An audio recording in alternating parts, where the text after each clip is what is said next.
자, 이렇게 인사 문제 그리고 북한 문제에 휩쓸리면서 문재인 대통령 지지율이 이제 60%대 중반까지 하락했다라는 여론조사가 나왔습니다. 네, 그렇습니다. 리얼미터 조사인데요. 문 대통령 국정운영 지지도가 65.7%로 지난주보다 1.4%포인트 하락했습니다. 예. 이 여론조사가 그 추세가 굉장히 중요한데요. 그렇죠. 오차 범위 내긴 하지만 추세를 봤을 때. 추세가 중요한데 4주 연속 하락하는 그런 수치를 보인 거고요. 예. 그리고 국정 운영에 대한 그 반대 입장도 꾸준히 상승을 해서요. 예. 어느새 30%에 다다랐습니다. 29.8%포인트가 됐는데요. 이 부분도 굉장히 주목해 볼 그런 수치라는 이야기들이 전해집니다. 지지율 하락세도 하락세입니다만은 문재인 대통령에 대한 부정평가가 이제 30%까지 달했다. 이 부분을 좀 봐야 된다. 알겠습니다. 계속해서 다음 주제로 넘어가 보도록 하겠습니다. 자, 로켓맨 김정은이 추석을 앞두고 민생 관련 공개 활동을 했다 그러는데요. 보란 듯이, 자, 트럼프를 보란 듯이 이런 것 같습니다. 한번 볼까요?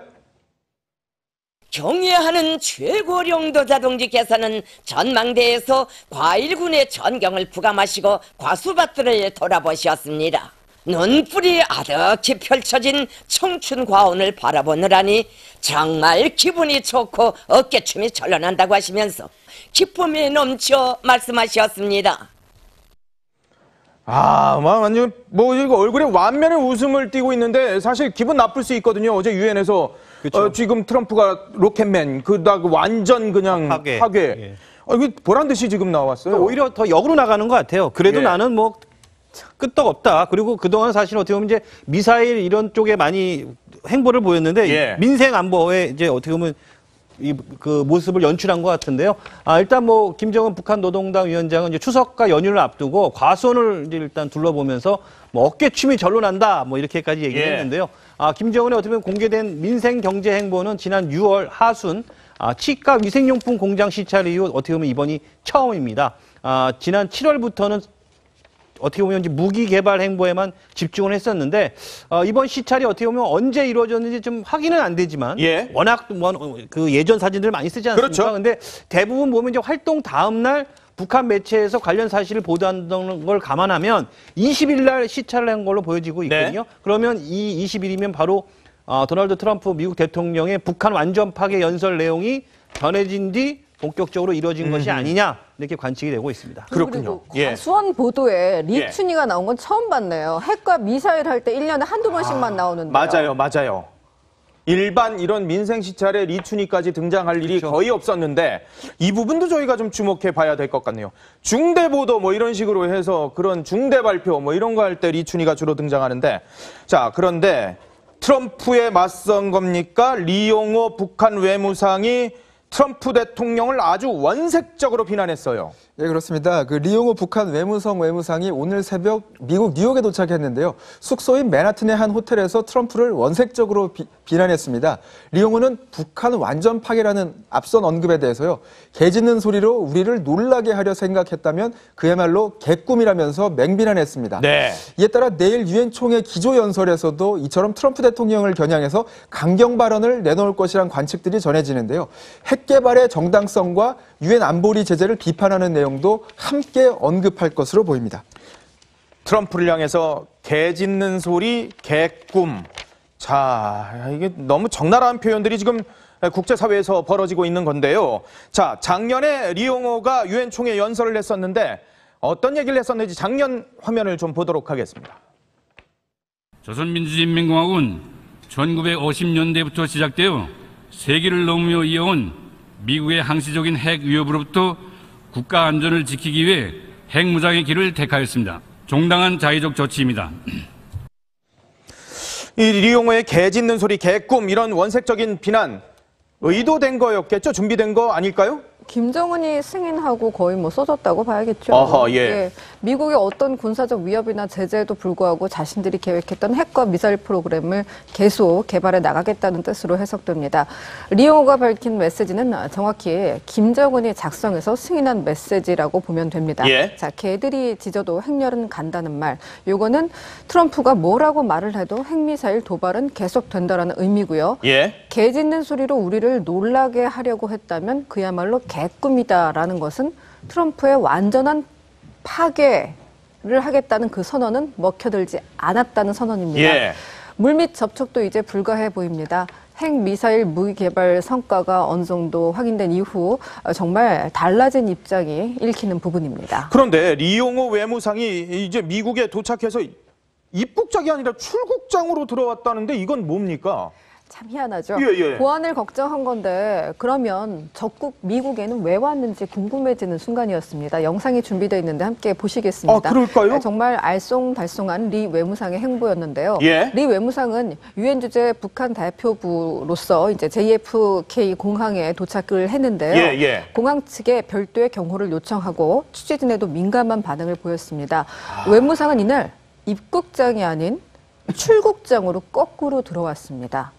선글라스를 낀 미국 경호 요원들의 경호를 받고 예. 조심조심 움직이는 모습이 보였고요. 그리고 바로 준비된 차에 올라타서 이동하는 모습이 보였습니다. 이런 VIP급 의전은 당연히 미국에 요청을 했을 것이고 미국은 예. 이걸 받아준 것일 것입니다. 어허. 의전은 당연히 그 옆에 붙어있는 자성남 북한 대사의 역할이었을 겁니다. 예. 바로 옆에 딱 붙어서 수행을 하는 모습이 보입니다. 지금 저 화면이 그러니까 출국장 화면이라는 거죠? 출국장으로 입국을 하는. 네, 미국에서 저렇게 원칙을 어긋나는 행위는 정부의 그런 보장이 없이는 이루어질 수 당연히 없기 그렇겠죠. 때문에 예. 국가 간의 뭐 이런 도움 요청과 뭐 의전 정리가 예. 있었을 겁니다. 어제 그 유엔에서 자리를 박차고 나간 그 대사가 옆에서 수행을 했습니다. 예. 공항에서 기다리던 취재진의 질문에는 일전 대답하지 않았는데요. 1시간 뒤에 맨하튼에 있는 호텔에 도착해서는 그냥 아주 거친 경고를 예. 쏟아냈습니다. 그렇군요. 자, 문재인 대통령이 오늘 밤에 또 유엔 총회에서 기조연설을 하게 되잖아요. 그렇죠. 트럼프가 지금 북한 완전 파괴라는 아주 강경한 발언까지는 않았는데 대화겠죠? 뭐 좀 영향을 받을까요? 뭐 원칙적으로 평화적 해결을 아마 또 강조할 것으로 보여집니다. 예. 일단 뭐 문 대통령 북핵 문제를 놓고 그동안 계속 평화적 해결이라는 것을 강조해 왔기 때문에 이 원칙을 계속 유지할 것으로 보이고요. 예.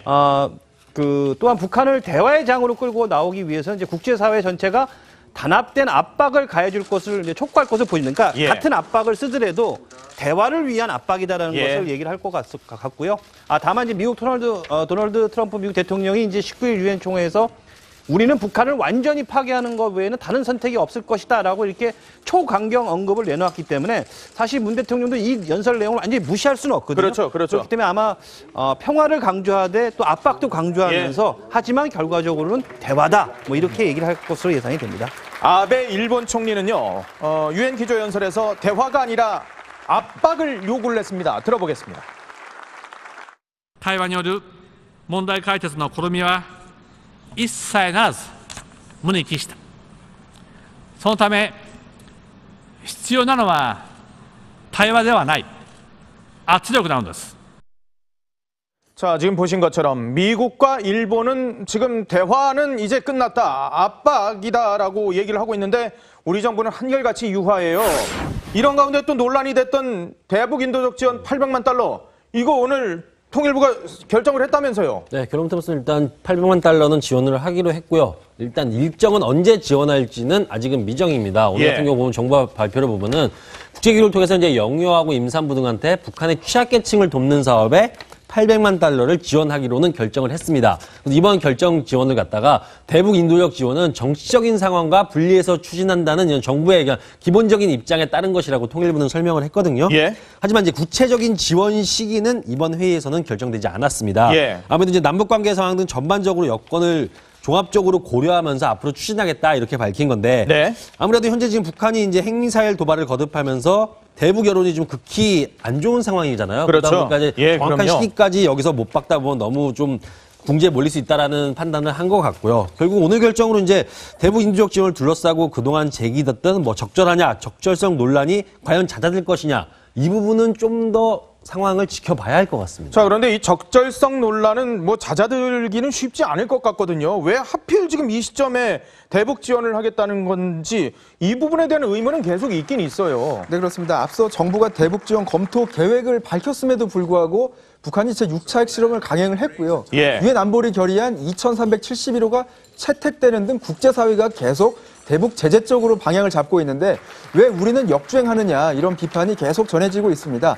우리는 북핵 위기의 핵심 당사국인데 아무리 인도적 사안이라 할지라도 꼭 이 시기에 지원 결정을 해야 하느냐 이런 지적인데요. 예. 자유한국당은 안보 위기가 호조되는 상황에서 정부가 북한 퍼주기를 준비하려는 것 아니냐며 강하게 비판을 했고요. 예. 국민의당도 인도적 지원은 필요하지만 시기가 잘못됐다 이렇게 네. 지적을 했습니다. 자, 그런데 인도적 지원도 인도적 지원입니다만 뭐 물론 할 수 있죠. 그런데 더 문제가 되는 것 같습니다. 남북협력기금 1조 원 넘게 편성했는데 이게 실제 집행이 되면 이거 큰 문제가 될 소지가 있다는데요. 뭡니까? 네, 일단 그 국회에서도 논의가 상당히 많이 이루어질 것으로 보이는데요. 예. 우선 정부가 북한과의 경제 협력을 위한 내년도 지원금을 대폭 늘렸습니다. 통일부는 지난달 29일 내년도 남북협력기금 1조 462억 원 가운데 2,480억 원을 무상 경협 기반 사업이라면서 배정을 했다고 밝혔습니다. 예. 물론 정부안입니다. 네. 세부 사업 예산에 대해서는 밝힐 수 없다고 했는데요.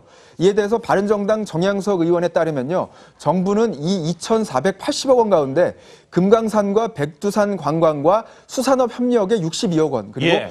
해운 협력 경제 특구 개발 등 경협 기반 시설을 확충하는 데 563억 원을 책정했다고 합니다. 예. 북한의 기술과 경제인 양성, 그리고 광업, 농업, 철도 협력 사업에도 1,819억 원을 배정했다고 합니다. 예, 예. 하지만 이런 사업들은요, 개성공단을 제외한 남북 교역 중단, 그리고 대북 신규 투자 불허를 골자로 하는 이른바 오이사 조치 하에서는요, 예, 예. 추진이 불가능합니다. 박왕자 씨 피격 사건 이후에 북한에 아무런 사과가 없는 상황이라 여론도 어떤 방향으로 움직일지 알 수 없는 상황인데다가 북한과의 협력 사업은 매년 수억 달러 현금이 오간다는 점에서 뭉칫돈의 대북 유입을 금지한 안보리 결의 2321호 위반 소지가 크다는 지적입니다. 예. 그렇기 때문에 통일부가 이를 의식한 것인지는 모르겠습니다만 본 예산이 아닌 기금에 반영한 것을 예. 두고서 정양석 의원은 심의가 간편한 기금 형태고 전체의 87%가 비공개 예산인 이른바 꼼수 예산의 전형이라고 비판했습니다. 그렇군요. 앞서 문재인 대통령의 지지율과 부정평가 관련해서 여론조사 리얼미터가 TBS에 의뢰한 조사였습니다. 지난 18일부터 20일까지 성인 1,526명을 대상으로 했고요. 95% 신뢰 수준의 표본 오차는 2.5%포인트라는 점을 명확히 전해드립니다.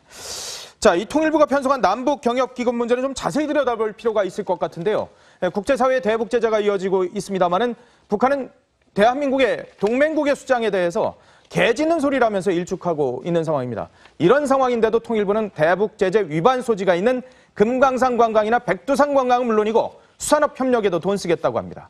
더 문제가 바로 북한의 기술 경제인 양성에 돈을 쏟겠다는 건데 북한이 핵무기를 사실상 보유하고 있고 과학기술 강국을 천명한 상황에서 이 돈은 핵무기를 고도화하고 기술 인력을 양성하는 데 쓰일 수도 있습니다.